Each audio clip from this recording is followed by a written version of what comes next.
Hello everybody, in this video I would like to show you the first pattern we are learning in my online course Play and Create, where we start to compose our own pieces.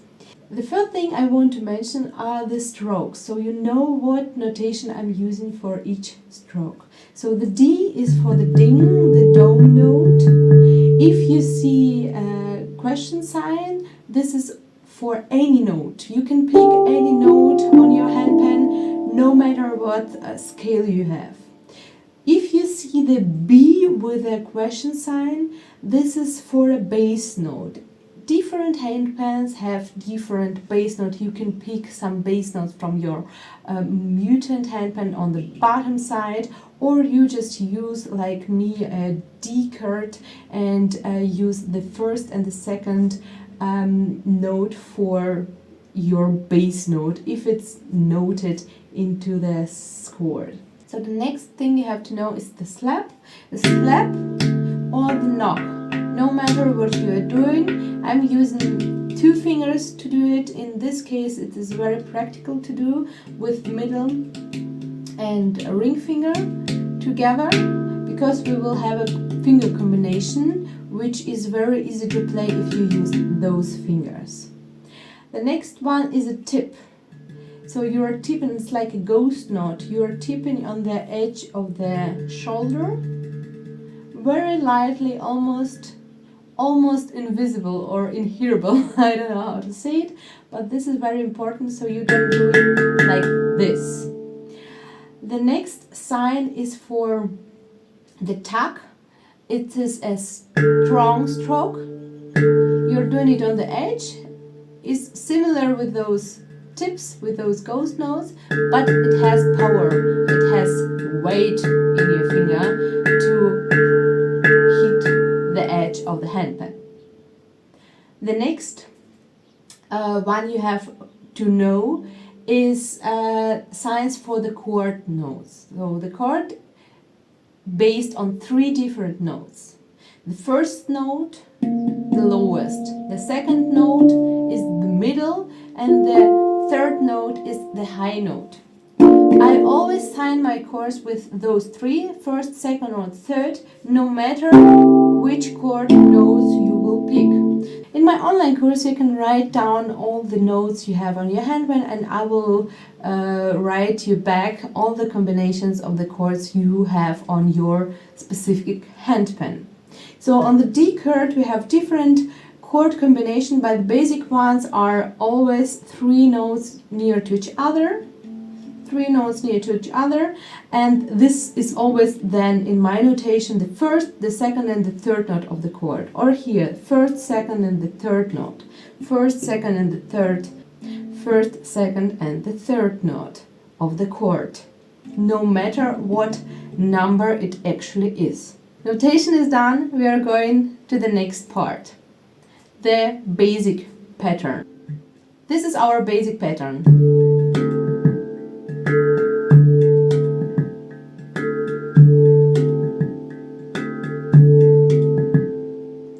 All the exercises, how to play it and how to do it slowly, very slowly and very step by step, you'll find in the course down below. What can we create with this pattern? The first, we can add the bass.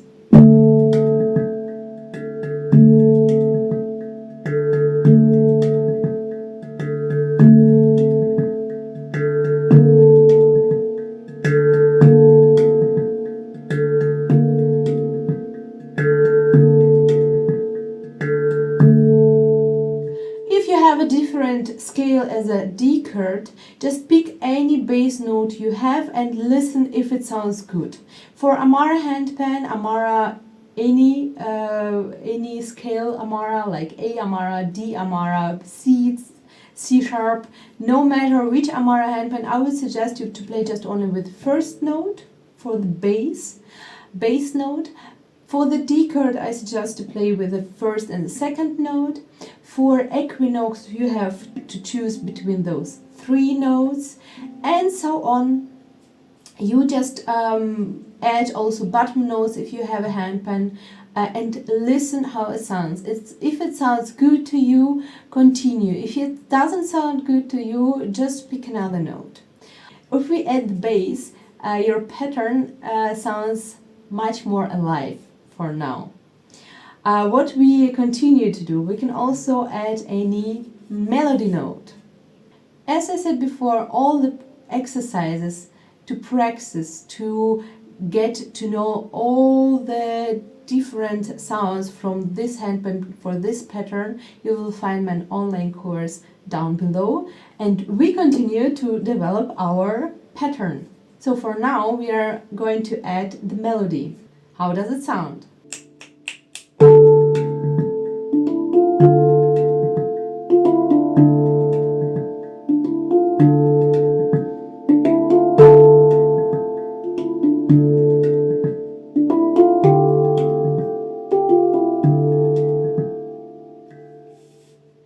Of course, you can combine everything what we've learned before, the basic version of the pattern, the bass added, and the melody added into this pattern. So we will see how it looks if you add all those different steps into a composition.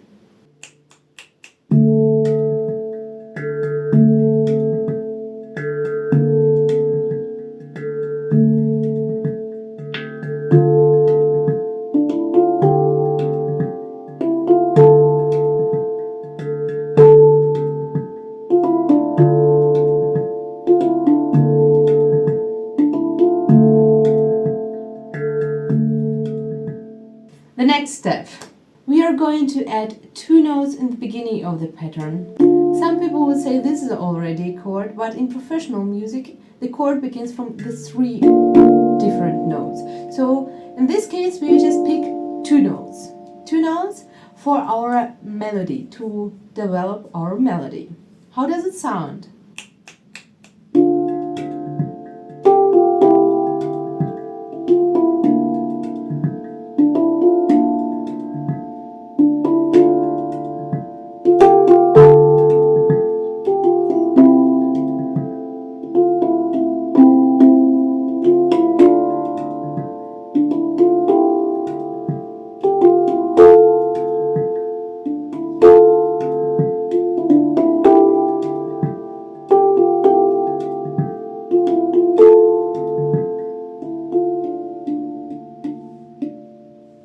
How I said before, all the exercises in very slow tempo you can find in my online course, and all the notations you can also find as a PDF in my online course. So the next step, what you can do with your pattern, you can move all the strokes on your notes. What shall we do with that? We will pick 3 notes. As I said before, this already is a chord. You will pick 3 notes and move all the different sounds into our chord notes, or almost all of them. Let's see how I did. You can do it in different ways, but in my online course I always give you some advices how to do it the best, how it sounds the best, and then you can discover it by your own. Every month we will get a new pattern to learn, and we will see each other in online workshop once every month. All my students can post their composition in our closed Telegram group, where I give all the advices and comments onto the composition and advices about all the techniques. So join my online course so you can have a nice community, a live communication with me, and get monthly new input into your handpan playing. So what we do with our pattern on those notes. So this is the same pattern, but on the notes. And again.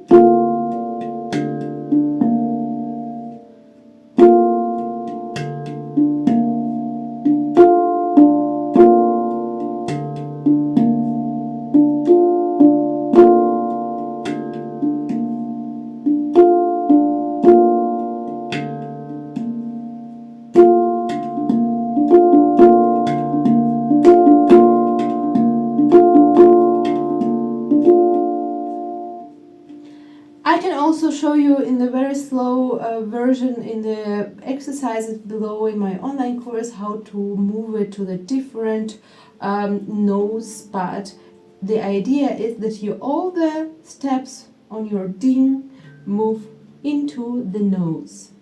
How to do it you will learn monthly in my online course.